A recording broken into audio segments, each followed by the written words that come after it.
चलो फ्रेंड्स, तो देखते हैं आज की क्लास। आज के पहले हमने 2 लेक्चर पढ़ चुके हैं, ठीक है। तो जिनका भी कंप्लीट नहीं हुआ है, पहले वो दोनों लेक्चर आप कंप्लीट करो, फिर इस पे आओ। इसके पहले हमने पढ़ा था चार्ज क्या होता है, फिर पढ़ा था कितने टाइप का होता है, फिर हमने पढ़ा था कि चार्ज को जनरेट करने के कितने प्रोसेस होते हैं। अब आज की कहानी स्टार्ट होगी हमारी प्रॉपर्टीज ऑफ चार्ज से, ठीक है। तो आज की कहानी को हम स्टार्ट करते हैं प्रॉपर्टीज ऑफ चार्ज।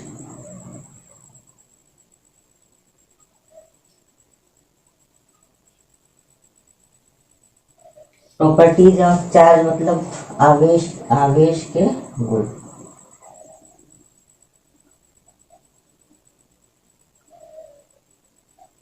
आवेश के अंदर क्या क्या गुण होता है, तो उसको हम देखते हैं।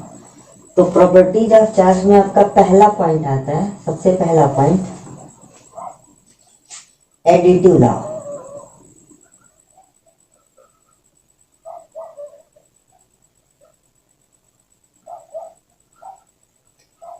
योज्यता का गुण।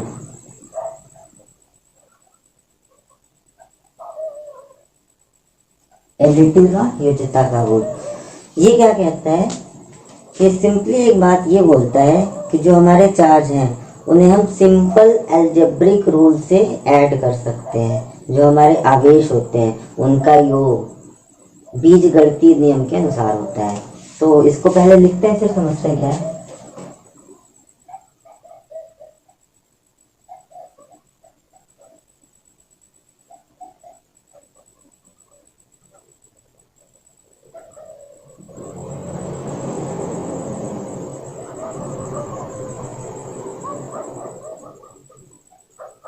Charge can be add by simple algebraic rule. आवेश को हम साधारण बीजगणितीय नियम के अनुसार से जोड़ते हैं। बीजगणितीय नियम, अलजेब्रिक रूल क्या कहता है, जैसे सिंपली आप देखो, आपके पास एक चार्ज है +5 कूलम और दूसरा चार्ज है +3 कूलम। इनको ऐड करना है आपको। तो 5 + 3 कितना, 5 + 8 13 कूलम। ये सिंपल एडिशन हो गया, कितना, 13 कूलम। एक आपके पास चार्ज पड़ा हुआ है 10 कूलम और एक आपके पास चार्ज पड़ा हुआ है 2 कूलम। कितना हुआ, सिंपली प्लस ऑफ 12 कूलम। इसके आगे प्लस लिखो ना लिखो, अंडरस्टूड होता है। अगर आपने कुछ नहीं लिखा मतलब अंडरस्टूड है कि यहाँ पे प्लस होगा। जैसे आपने एक चार्ज लिया -4 कूलम और दूसरा लिया आपने -3 कूलम। आप सिंपली ऐड कर दो, तो -4 + -3 कितना हुआ, -7 कूलम। आपने एक +4 कूलम लिया, दूसरा -7 कूलम लिया, कितना बना आपका, -3 कूलम। ये तो अलजेब्रिक, आपको इतना जोड़ना घटाना तो आता ही होगा, ठीक है। तो एडिटिव लॉ क्या कहता है कि charges can be add by simple algebraic rule. आवेश हमारे साधारण बीजगणितीय नियम के अनुसार से जुड़ते हैं या घटते हैं, जो भी कह लो आप। और उसका मतलब आपका बना ये। इसमें कोई खास बात नहीं थी, बस इतना ही था। आगे वाला पॉइंट क्या है, सेकंड प्रॉपर्टी। फर्स्ट तो भी आपने देख ली क्या है, अब आते हैं सेकंड प्रॉपर्टी पे।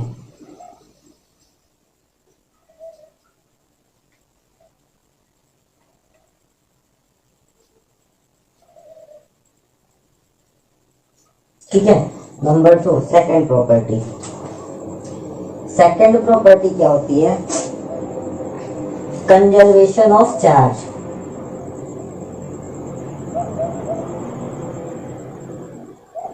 कंजर्वेशन ऑफ चार्ज, ठीक है। इसे हम हिंदी में बोलते हैं आवेश संरक्षण का नियम।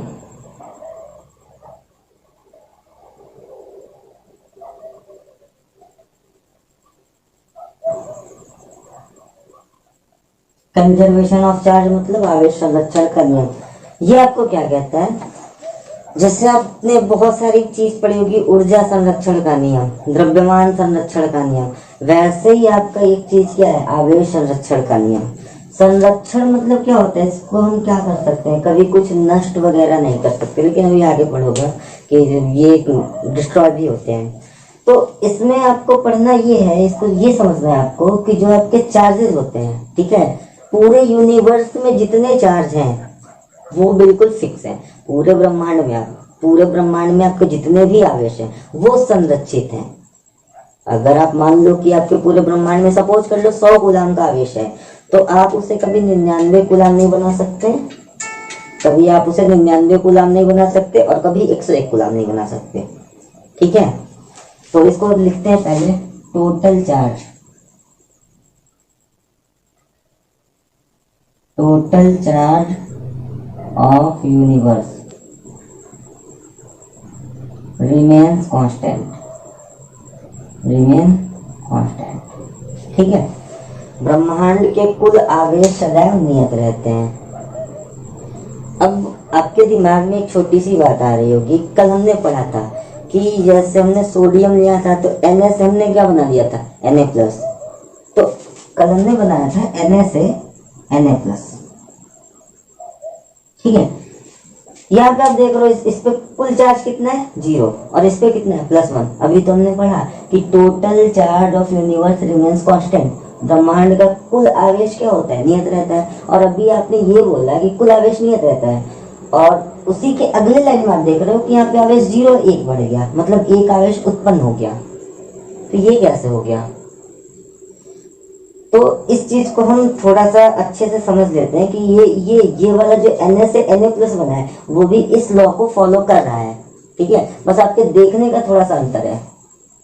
समझ लेते हैं चीजों को। जैसे आप यहाँ पे सोडियम रखे हो, तो जब आप सोडियम रखोगे तो सोडियम से अपने आप Na से Na+ थोड़ा ना बन जाएगा। Na से Na+ अपने आप कभी नहीं बनेगा। ठीक है, उसके लिए कुछ कंडीशंस होती हैं। अगर वो कंडीशंस फॉलो करेंगी तभी आपका Na से Na+ बनेगा। सपोज दैट आपने यहाँ पे Na लिया, सोडियम को आपने छोड़ दिया। ठीक है, तो वो सोडियम का सोडियम ही बना रहेगा। अब जैसे ही आप इसके पास क्लोरीन लेके आते हो, जैसे ही आपने क्या किया, इसके पास क्लोरीन लेके आते हो, अब तुरंत Na एक्साइटमेंट होगा, एक्साइटेड स्टेट में आएगा। ठीक है, और अपना एक इलेक्ट्रॉन तुरंत लूज करेगा। एक इलेक्ट्रॉन अपना क्या करेगा, लूज करेगा। और कल की क्लास में आपने पढ़ा है कि जैसे ही एक इलेक्ट्रॉन लूज करेगा इसके ऊपर पॉजिटिव चार्ज आएगा। ठीक है, तो यहाँ पे पहले चार्ज कितना था 0, अभी कितना है +1। लेकिन आप ध्यान दो, तो जो एक इलेक्ट्रॉन लूज करा ये हवा में नहीं घूमेगा, ये जब क्लोरीन आएगा तभी एक इलेक्ट्रॉन लूज करेगा। और जो इलेक्ट्रॉन सोडियम से निकला वो इलेक्ट्रॉन जाएगा कहाँ पे, क्लोरीन में जाएगा। ठीक है, तो सोडियम से एक इलेक्ट्रॉन निकला, सोडियम प्लस बना। क्लोरीन से एक इलेक्ट्रॉन क्लोरीन के अंदर गया तो क्या बना, Cl- बना। ऐसे देखो, Na से निकला कहाँ गया, Na+। क्लोरीन से क्लोरीन के अंदर एक इलेक्ट्रॉन है तो क्या बना, Cl-। अभी ये केमिस्ट्री वाला पार्ट है। ठीक है, Cl2 वगैरह आपको इतना समझना है। और ये दोनों आपस में मिलके जो भी बनाएंगे NaCl वगैरह बनाएंगे। आप ध्यान से देख लो तो एक चीज आपके समझ में आती है। 2 कर लेते हैं इक्वेशन बैलेंस में। ठीक है, ये ऐसे कर लो, आप इसको सिंगल रखो, 2 रखो, कोई दिक्कत नहीं है, आपकी जैसे मर्जी। सिंगल पे ही मेरे हिसाब से आप ज्यादा अच्छे से समझोगे। ठीक है, Na से क्या बना, Na+ बना, क्या हुआ, एक इलेक्ट्रॉन निकला। Cl से क्या बना, Cl- बना, एक इलेक्ट्रॉन आया तो एक माइनस चार्ज आया। थोड़ा अभी इसके पहले की कंडीशन देखो, पहले क्या था, सोडियम अपना ऐसे था, Cl अपना ऐसे था। ठीक है, नेट चार्ज इस पे भी कितना था 0, इस पे भी कितना था 0, तो दोनों का मिला के नेट चार्ज कितना था 0। इधर वाली कंडीशन को आप देखो, Na से बन गया आपका Na+ और Cl से बन गया आपका Cl-। Na पे कितना चार्ज +1, Cl पे कितना चार्ज -1। अब ध्यान से देखो तो ये भी कितना है, टोटल में कितना है 0 है। तो यहाँ पे ये रूल फॉलो कर रहा है, Na से बच्चा Na+ ऐसे आसमान में नहीं बनेगा। Na से Na+ कब बनेगा, जब इसके लिए सुटेबल कंडीशन आएगी। ठीक है, इसका छोटा सा आप ले लो बच्चों वाला एग्जाम्पल, तब ज्यादा आप अच्छे से शायद समझ पाओ चीजों को।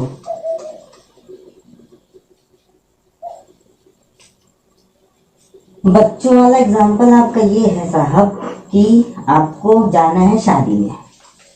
ठीक है, आपको जाना है शादी में अपने फ्रेंड के साथ। तो आप क्या करोगे, आप जो भी आपका मेकअप मुकअप है कर लोगे, करके बैठे रहोगे यहाँ पे, अपने घर पे ही बैठे रहोगे। अच्छा, आपकी टेंडेंसी किस चीज की है? शादी में जाने की। यहाँ कोई फंक्शन हो रहा है, यहाँ पे आपकी जाने की टेंडेंसी है। आपकी टेंडेंसी है जाने की, लेकिन आप जा नहीं रहे हो। क्यों? आप अपने फ्रेंड का वेट कर रहे हो। ठीक है, आप यहां से अब इसको सोडियम लेके चलो, ऐसा सोडियम लेके चलो, सोडियम है, ठीक है, इससे इलेक्ट्रॉन लूज करके क्या बनाना है? सोडियम प्लस बनाना है, लेकिन बना नहीं पा रहे। क्यों? क्योंकि इसके पास सुटेबल कंडीशन नहीं है।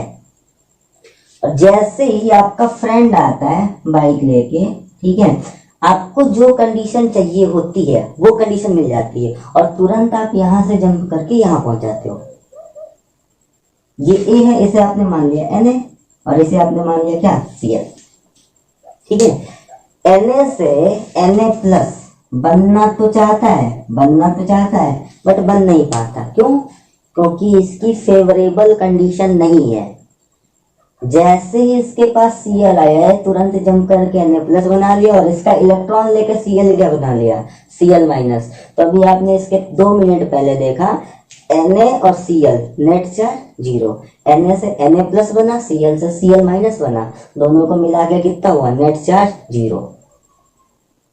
तो इतनी सी बात आपको समझ में आ गई होगी। ठीक है, इसके कुछ और एग्जांपल देखते हैं, तब अच्छे से क्लियर होगा आपको। जैसे मान लो मैं आपको एक छोटा सा क्वेश्चन बोलूं, आपके सामने एक छोटी सी चीज है, छोटा सा क्वेश्चन है आपके सामने।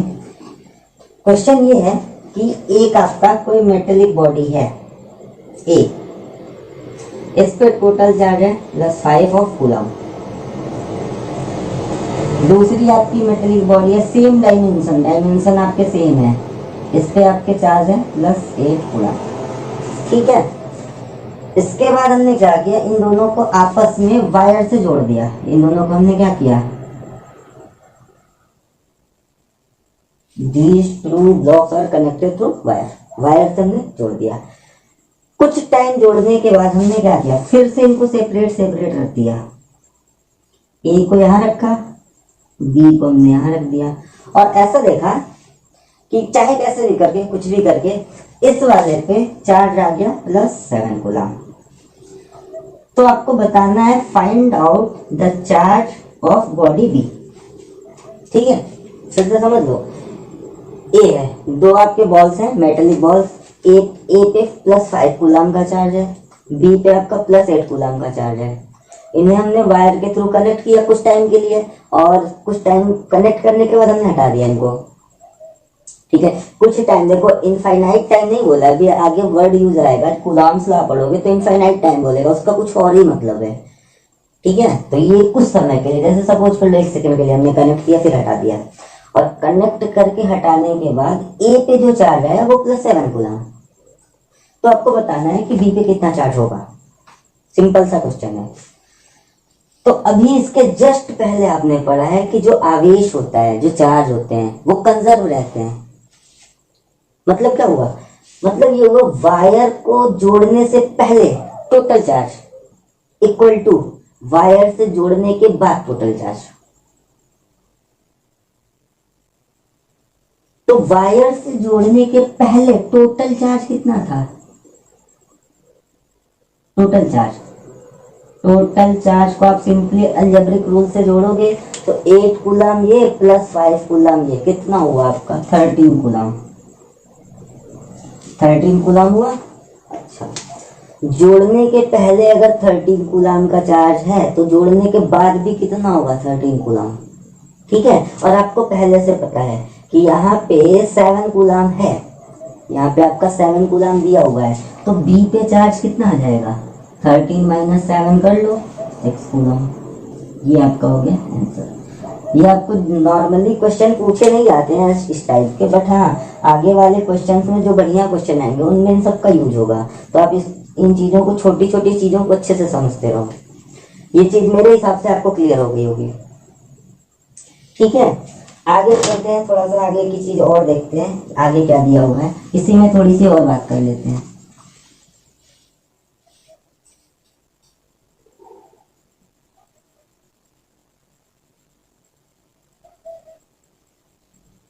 चलो आगे इसमें थोड़ी सी और बात करते हैं, और देखते हैं, हमने एक मेटेलिक बॉल लिया ए, दूसरी मेटेलिक बॉल ली बी, तीसरी हमने मेटेलिक बॉल ले ली सी। +10 कूलम, -7 कूलम, +8 कूलम। ठीक है, फिर यही काम तीनों को हमने क्या किया, आपस में वायर से कनेक्ट कर दिया तीनों को, मतलब इसको इससे कर दिया, इसको इससे कर दिया, इसको इससे कर दिया, तीनों को आपस में हमने वायर से कनेक्ट कर दिया। ठीक, कनेक्ट करने के बाद फिर हमने वायर को हटा दिया, ए बी सी। ए पे मान लो +20 कूलम, बी पे +10 coulomb. Then find out the charge on C. आपको बताना है कि सी पे चार्ज कितना होगा। आप 1 मिनट क्या 30 सेकंड के अंदर बता सकते हो, अगर आपको प्रिंसिपल पता है तो। ठीक है, प्रिंसिपल आपका क्या कहता है कि जो आपकी किसी एक्टिविटी के पहले की टोटल चार्ज और एक्टिविटी की बाद की टोटल चार्ज क्या होगी, इक्वल होगी। तो आपने जो भी एक्शन लिया उसके पहले टोटल चार्ज कितना है आपको, 10 + 8 18, 18 - 7 +11 कूलम। टोटल चार्ज कितना एक्टिविटी के पहले, +11 कूलम। तो एक्टिविटी के बाद भी आपका टोटल चार्ज कितना होना चाहिए, 11 कूलम। ठीक है, और यहाँ पे आप देख रहे हो +30 कूलम ऑलरेडी आपको दिया हुआ है, +30 कूलम ऑलरेडी आपको दिया है। यानी अगर आप करो ऐड तो -41 कूलम। जैसे देखो आप ऐसा सिंपली देख लो, तो charge on A plus charge on B plus charge on C, ये मिला के आपको बनना है 11। चार्ज ऑन ए कितना है 20, चार्ज ऑन बी कितना है 10, और सी पे आपको चार्ज फाइंड करना है। कर लो, C + 30 = कितना 11, implies that C + 30 = 11, implies that C = कितना -19, सॉरी ये आपका -19 कूलम, कैलकुलेशन एरर हो गई। और इस केस में आपको ध्यान दो कि ये तीनों बॉल आइडेंटिकल नहीं है, डायमेंशंस इनकी सेम नहीं है। पिछले केस में गलती से मेरे मुंह से निकल गया, बोल दिया कि डायमेंशन सेम है, डायमेंशन सेम नहीं है। सेम वाले केसेस भी अभी आएंगे आगे। ठीक है, तो आई थिंक ये वाला पूरा आपका जो चार्ज कंजर्व होता है, ये वाला कॉन्सेप्ट पूरा अच्छे से बेहतरीन तरीके से आपका क्लियर हो गया होगा। ठीक, आगे की बात करते हैं, थोड़ा आगे बढ़ते हैं। थर्ड प्रॉपर्टी क्या होती है,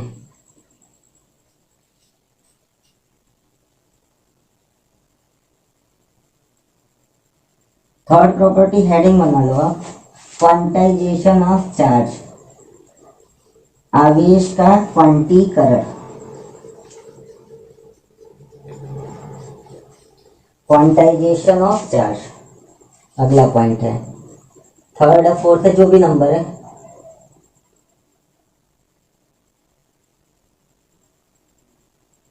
क्वांटाइजेशन ऑफ चार्ज, आवेश का क्वांटीकरण।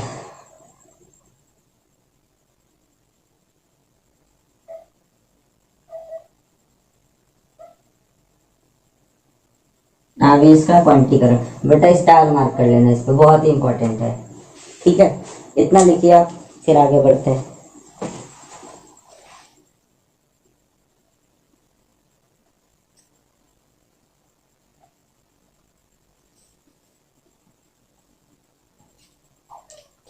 चलो, क्वांटाइजेशन ऑफ चार्ज पढ़ते हैं, आवेश का क्वांटीकरण क्या होता है। सिंपल है, बहुत ही सिंपल है, थोड़ा सा ध्यान दो आप।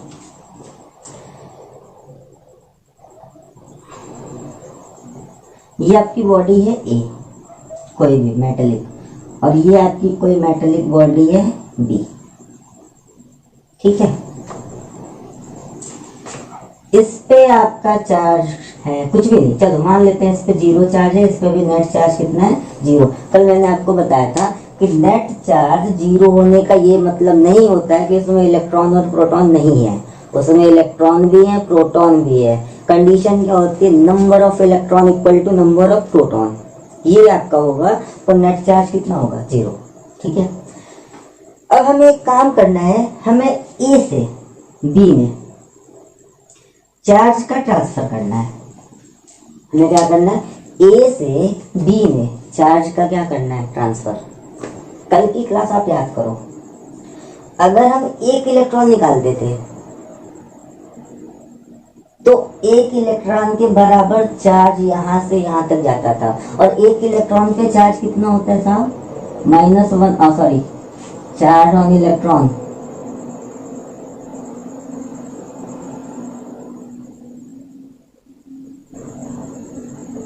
कितना होता है, आपको बोला था ई से आपको रिप्रेजेंट करना है, और इस ई का मतलब क्या है, 1.6 इंटू 10⁻⁻19 कूलम, ये मतलब है।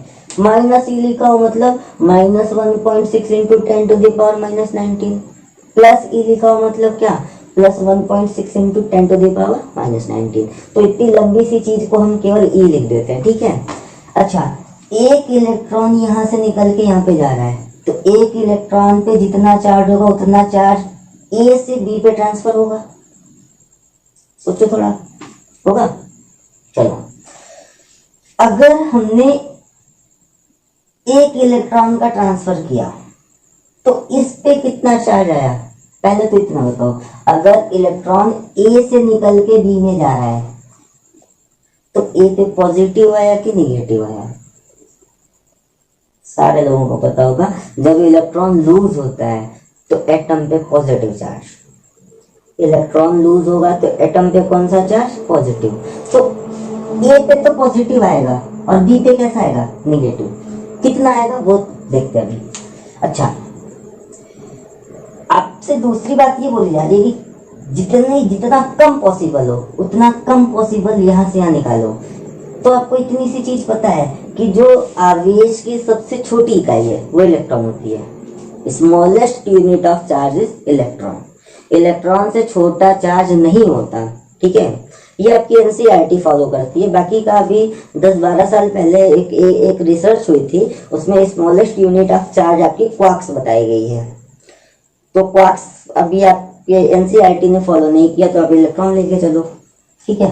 देखो, ए से बी पे हम कम से कम कितना चार्ज निकाल सकते हैं, तो आप बोलोगे 1 इलेक्ट्रॉन के बराबर, क्योंकि सबसे स्मॉलेस्ट यूनिट ऑफ चार्ज क्या है, इलेक्ट्रॉन। इससे छोटी चीज हमें अभी तक नहीं मिली, ठीक है।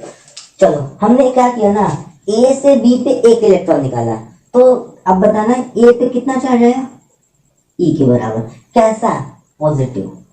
बी पे कितना चार्ज आया, ई के बराबर, कैसा, निगेटिव, क्योंकि बी इलेक्ट्रॉन को एक्सेप्ट कर रहा है।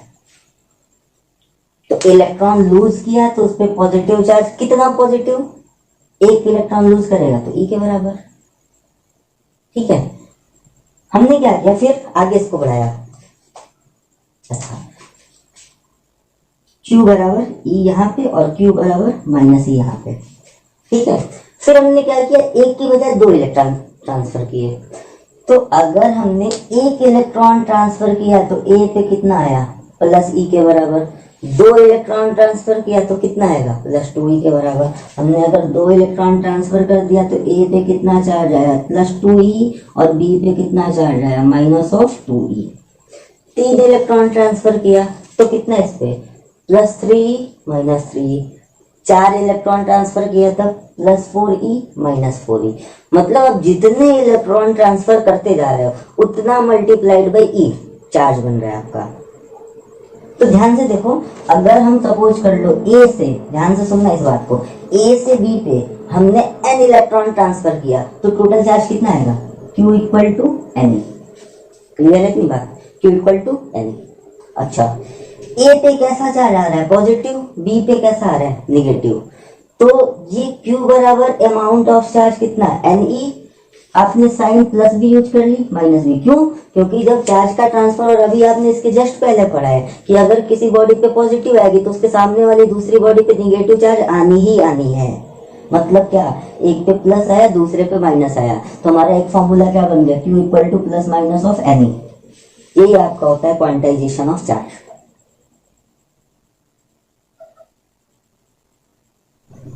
ठीक है।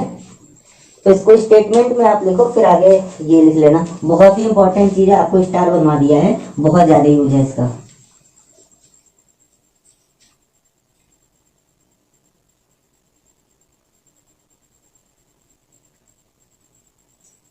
स्टेटमेंट लिखो, total charge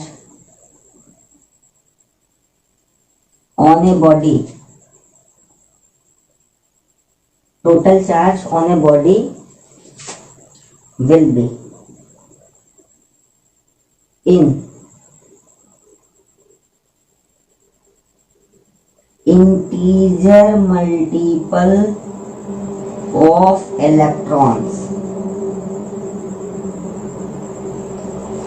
Total charge on a body will be in integer multiple of electrons. Integer multiple means क्या? Integer multiple means +1 2 3 4 5 6 7 8 -1 -2. This is integer number. Okay. तो ये आपकी total charge on a body will be integer multiple of electron. और यहाँ से हमने एक चीज मिली थी क्या? Q = +- of NE। इतनी सी बात आप नोट करिए। ये होता है आपका क्वांटाइजेशन ऑफ चार्ज, और इलेक्ट्रो की ये बहुत ही बेसिक और बहुत ही इंपॉर्टेंट चीज है, इसको याद रखना आप।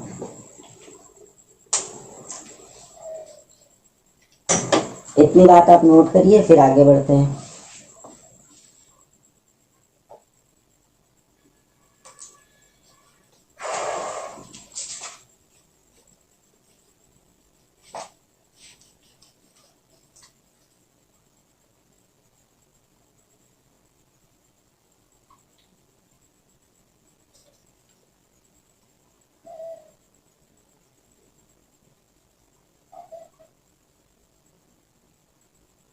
अगला पॉइंट लिखो, अगला पॉइंट आप लिखो। पॉइंट नंबर 4 होगा, 5वां ही आप देख लेना कौन सा है, लेकिन ये अगला पॉइंट है आपका। अगला पॉइंट क्या कहता है कि कभी भी जो चार्ज होंगे वो पेयर में जनरेट होंगे। पेयर में जनरेट होने का मतलब क्या है? पेयर में जनरेट होने का ये मतलब है, अगर कहीं पे भी एक प्लस चार्ज जनरेट हुआ तो दूसरा माइनस चार्ज जरूर बनेगा। ये पेयर होता है, मतलब पेयर मतलब जोड़ा होता है। और आप लोग तो यार, आपको जोड़ा मतलब क्या बताना है वो समझते होगे, ठीक। तो ये आप लिख लो इस पॉइंट को, चार्ज कैन बी क्रिएटेड और डिस्ट्रॉयड इन पेयर। डिस्ट्रॉयड को भी छोड़ो, आप कंफ्यूज हो जाओगे, अभी बाद में बात करते हैं इसके बारे में, ठीक है। जल्दी लिख लो, चलो ठीक है। क्रिएटेड और डिस्ट्रॉयड कर लो, समझ रहे हो तो समझ लो, ठीक है। लिखो हिंदी में, हिंदी वालों लिख लो अपना। आवेश को युग्म में उत्पन्न और नष्ट किया जाता है। ये कभी सिंगल नहीं होगा, मतलब ऐसा कहीं नहीं होगा कि केवल और केवल पॉजिटिव चार्ज बन रहा है। अगर आपके सामने पॉजिटिव चार्ज बनेगा तो निगेटिव चार्ज का बनना ही बनना है, उसको कोई रोक नहीं सकता, ठीक है। तो चार्ज कैन बी क्रिएटेड और डिस्ट्रॉयड इन पेयर। अब ये आपकी नई बात है। नई बात किस सेंस में है?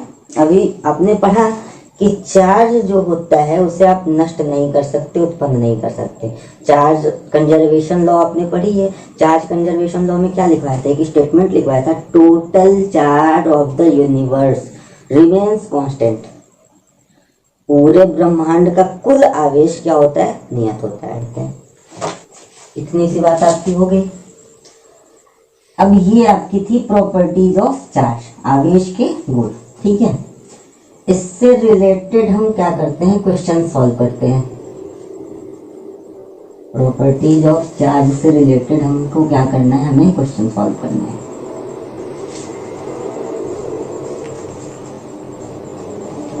तो इसके लिए हम एक एनसीईआरटी का एग्जाम्पल देखते हैं। अभी मेरे फोन में है क्वेश्चन, तो दिखाता हूँ आपको। अभी एनसीईआरटी, और आपको एनसीईआरटी की बुक आप लेके बैठो, ज़्यादा बेटर रहेगा, क्योंकि सारे, और हिंदी मीडियम वाले और इंग्लिश मीडियम वाले दोनों ही आप ध्यान से देखो तो आपके क्वेश्चन सेम रहते हैं। बस क्या है, हिंदी वालों का हिंदी में लिखा होगा और इंग्लिश वालों का आपका इंग्लिश में लिखा होगा, बाकी चीज़ें सेम रहेंगी। चलो एग्जाम्पल नंबर 1.2 है, ठीक है। हिंदी वाले अपने हिंदी में पढ़ना, इंग्लिश वाले इंग्लिश में पढ़ना। हम आपको इसका मतलब बता देते हैं क्या है। 10⁹ इलेक्ट्रॉन, ठीक है। इसका मतलब ये कह रहा है कि एक ऑब्जेक्ट ए है, एग्जाम्पल नंबर 1.2, ठीक है। एक ऑब्जेक्ट ये है और दूसरा ऑब्जेक्ट आपका यहाँ पे है, और ए से बी में 10⁹ इलेक्ट्रॉन पर सेकेंड ट्रांसफर हो रहे हैं।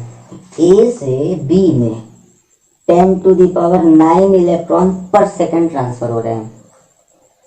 तो आपको बताना क्या है, क्वेश्चन आपको जो है फाइंड करना है कि 1 कूलाम चार्ज को ट्रांसफर होने में कितना टाइम लगेगा।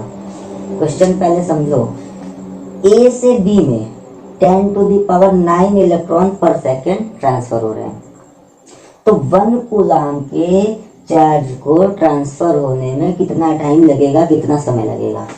ठीक है, जो आपने पढ़ा है उससे बाहर की कोई भी चीज नहीं है, बहुत इजी क्वेश्चन है, बस आप समझने के ऊपर है। फॉर्मूला आप लगाओ या कुछ भी करो, वैसे मेरे हिसाब से तो आपको फॉर्मूला लगाओ, ठीक है, बट हाँ उसकी बेसिक्स आपको पता होनी चाहिए, क्योंकि जब बढ़िया लेवल के क्वेश्चन पे आओगे ना और आपको बेसिक्स नहीं पता है तो वो आपसे हिलेगी भी नहीं। तो बेटर यही होगा कि पहले आप क्या करो, बढ़िया से उसको समझो, डेप्थ में जाओ कि वो कहना क्या चाह रहा है। यहाँ पे क्वेश्चन देखो, ए से बी में 10⁹ इलेक्ट्रॉन पर सेकेंड, एक सेकेंड में कितना इलेक्ट्रॉन ट्रांसफर हो रहा है, 10⁹। ठीक है, तो 1 कूलाम के चार्ज को ट्रांसफर होने में कितना समय लगेगा, ये आपसे क्वेश्चन पूछ रहा है। अब आप बताओ कि एक इलेक्ट्रॉन पे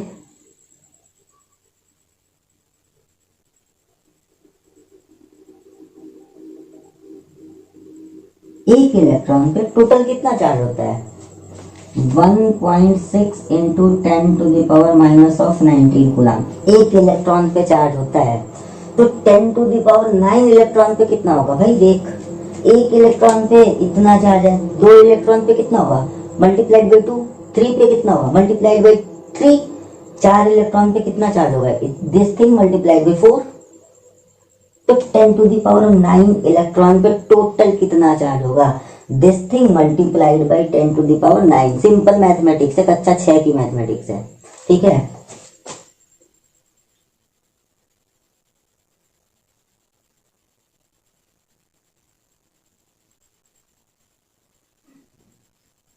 कितना हुआ, -1.6 इंटू 10⁻⁻19 मल्टीप्लाइड बाई 10⁹ कूलम।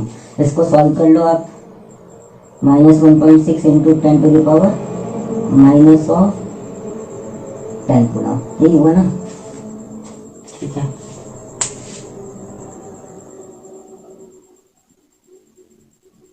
चलो, इतने इलेक्ट्रॉन इतना चार्ज का ट्रांसफर हो रहा है 1 सेकेंड में। अब उल्टा सोच भाई, देख इतने चार्ज का ट्रांसफर हुआ 1 सेकेंड में, तो 1 कूलाम का, सिंपल प्रॉब्लम है बेटा, देखो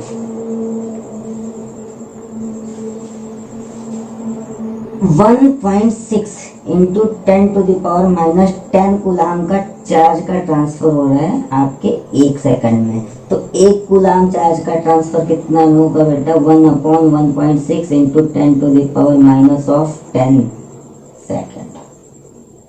इसे आप सॉल्व कर लो। ठीक है, अब ये सॉल्व करके हम टाइम बर्बाद नहीं करते। अब 1/1.6 इंटू 10⁻10 सेकंड, ये अब इसको, ये आपकी मैथमेटिक्स नहीं बताई जा सकती, वो आपको खुद से करना होगा। माइनस नहीं है, ये +10 है। ठीक है, फिर से समझ लो, 10⁹ इलेक्ट्रॉन 1 सेकंड में जा रहे हैं। तो आपसे तो चार्ज पूछ रहा है ना, आपसे इलेक्ट्रॉन थोड़ा ना पूछ रहा। तो इलेक्ट्रॉन को आप छोड़ो, आप चार्ज पे आ जाओ, आवेश पे आ जाओ। तो आपको पता है कि एक इलेक्ट्रॉन पे 1.6 इंटू 10⁻⁻19 कूलम का चार्ज है। तो 10⁻9 इलेक्ट्रॉन पे कितना चार्ज होगा, this thing multiplied by 9। Solve किया, इतना आ गया। ठीक है, अब उल्टे तरीके से सोचो, इतना आवेश, इतना चार्ज 1 सेकंड में फ्लो कर रहा है, तो 1 कूलम चार्ज कितने सेकंड में फ्लो करेगा, this thing divided by 1.6 into 10⁻⁻10 second. Clear है, इसको आप नोट करो। एग्जांपल नंबर 1.2 था, आगे बढ़ते हैं।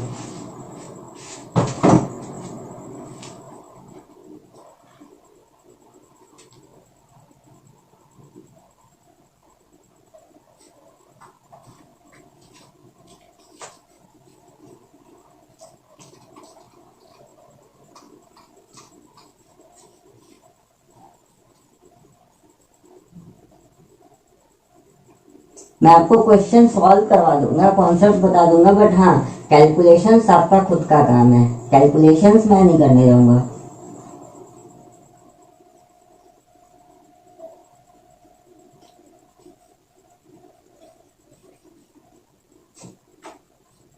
नेक्स्ट क्वेश्चन है आपका, ये आपसे कह रहा है how many positive and negative ions are in water. ठीक है, एक कप पानी में कितने पॉजिटिव चार्ज होंगे और कितने नेगेटिव चार्ज होंगे। ठीक है, देखो एक कप ऑफ वाटर है, जो आपका कप है 250 ml का है, इसमें पूछ रहा है कितने पॉजिटिव और कितने नेगेटिव चार्ज होंगे। ठीक है, तो वाटर है H2O, एक मॉलिक्यूल। आपने 11th में मोल कॉन्सेप्ट पढ़ा होगा, ठीक, नहीं पढ़ा है तो वो आप पढ़ लेना, वो आप तैयार कर लेना। और फिजिक्स में आपकी मोल कॉन्सेप्ट कैसे होगी, चलो आप तैयार करना। H2O का एक मॉलिक्यूल है, बना कैसे है, ऑक्सीजन हाइड्रोजन एंड हाइड्रोजन। ठीक है, ऑक्सीजन हाइड्रोजन हाइड्रोजन H2O। अच्छा, एटॉमिक नंबर ऑफ हाइड्रोजन कितना होता है भाई, एक। Atomic number of hydrogen 1, atomic number of oxygen 2। ठीक है, और एटॉमिक नंबर आपको बताती किस चीज के बारे में, नंबर ऑफ प्रोटॉन। तो नंबर ऑफ प्रोटॉन कितने बने, एक यहां से एक यहां से, और सॉरी ये 8 होगा आपका, 8 होता है। एक आपका यहां से, एक आपका यहां से, और 8 आपके यहां से, कुल कितने हुए 10। Number of proton in H2O कितने है बेटा, 10। ठीक है, चल। और H2O के ऊपर कोई चार्ज आपको दिख रहा है, प्लस माइनस ऐसा कुछ तो आपको नहीं दिख रहा होगा। नहीं दिखने का मतलब क्या हुआ, number of proton equal to number of electron. यानी अगर H2O में 10 प्रोटॉन है तो नंबर ऑफ इलेक्ट्रॉन कितने बन गए, number of electron in H2O भी कितने बने, 10। ठीक है, एक मॉलिक्यूल की बात हो रही है। अभी आपने 250 ml की बात नहीं करी, अभी आपने एक मॉलिक्यूल की बात करी। तो एक मॉलिक्यूल में 10 प्रोटॉन है और आपके 10 इलेक्ट्रॉन है एक मॉलिक्यूल में। यहाँ पे आ जाओ, 250 ml का कप है, उसमें आपसे पूछा जा रहा है। तो अब ध्यान से एक चीज, मोल कॉन्सेप्ट है, मोल इक्वल टू क्या, वेट अपॉन मॉलिक्यूलर वेट। ये पढ़ा होगा आपने 11th में। ठीक है, अच्छा 250 ml तो वाटर की डेंसिटी होती है 1 ग्राम पर ml। नहीं कुछ दिया तो आप 1 मानो, 1.008 होती है, आप 1 मानो। ठीक है, तो यानी आपको क्या समझ में आया, 250 ml equal to 250 gram, 250 ml equal to 250 gram. तो 250 ग्राम वाटर में कितने मोल हुए, यहां से आप काउंट कर लो। मोल इक्वल टू वेट कितना है, 250 divided by molecular weight of H2O कितना बनेगा आपका, ऑक्सीजन का एटॉमिक वेट 16 और हाइड्रोजन का 2, तो 16 2 18, 250 अपॉन इतने मोल हो गए। ठीक है, चल अगला प्रिंसिपल इसमें क्या यूज होगा, एवोगैड्रो नंबर का। एवोगैड्रो साहब ने बोला था कि एक मोल में, किसी सबस्टेंस के एक मोल में N इंटू Na मॉलिक्यूल होते हैं। Na means what, Avogadro number. 1 mole equal to क्या, 1 mole equal to Na molecule, 1 mole equal to Na molecule. और Na होता कितना है, 6.023 into 10 to the power 23। It's a number, nothing else. Okay, एक mole में बेटा इतने मॉलिक्यूल, तो इतने मोल में कितने मॉलिक्यूल होंगे, टोटल मॉलिक्यूल्स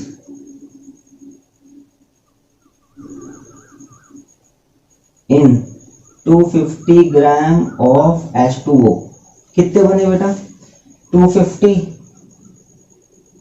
ऊपर लिखता हूं इसे, यहां लिखता हूं,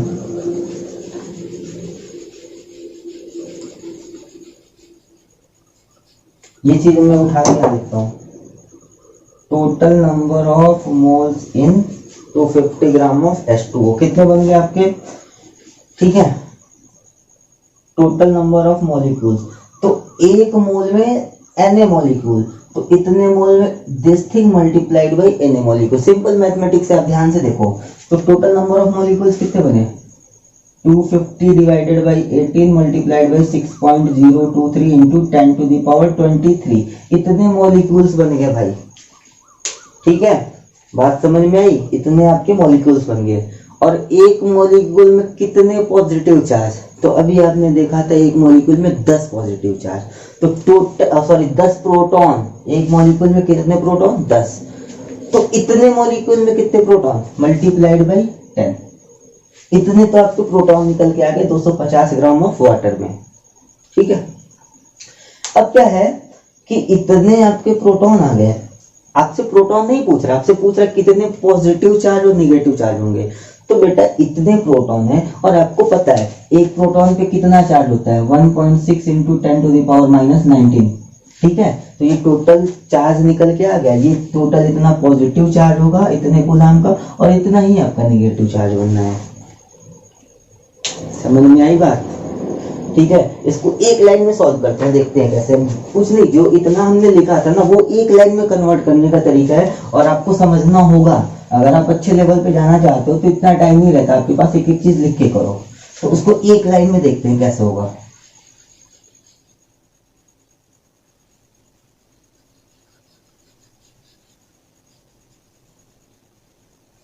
देखो कैसे होगा।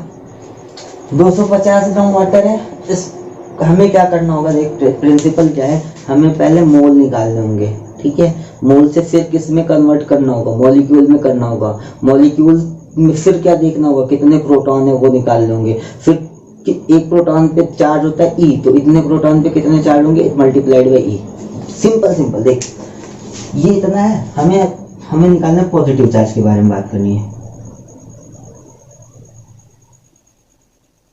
हमें बात करनी है पॉजिटिव चार्ज के बारे में। ठीक है, देख 250 ग्राम डिवाइडेड बाई 18 करते हैं, नंबर ऑफ मोल्स आ गए। एक मोल में Na मॉलिक्यूल, तो इतने मोल में कितना? मल्टीप्लाइड बाई Na मतलब क्या? 6.023 इंटू 10 टू द पावर 23, इतने मॉलिक्यूल आ गए। ठीक है, एक मॉलिक्यूल में 10 प्रोटॉन, तो इतने मॉलिक्यूल में मल्टीप्लाइड बाई 10 प्रोटॉन आ गए। और एक प्रोटॉन पे 1.6 into 10 to the power -19 coulomb का चार्ज, तो इतने प्रोटॉन पे इतना चार्ज। ये चीज बेटा आपकी निकल के आ गई, इसको आप सॉल्व कर लेना। ठीक है, क्लियर है इतना? नोट करिए आप इसको।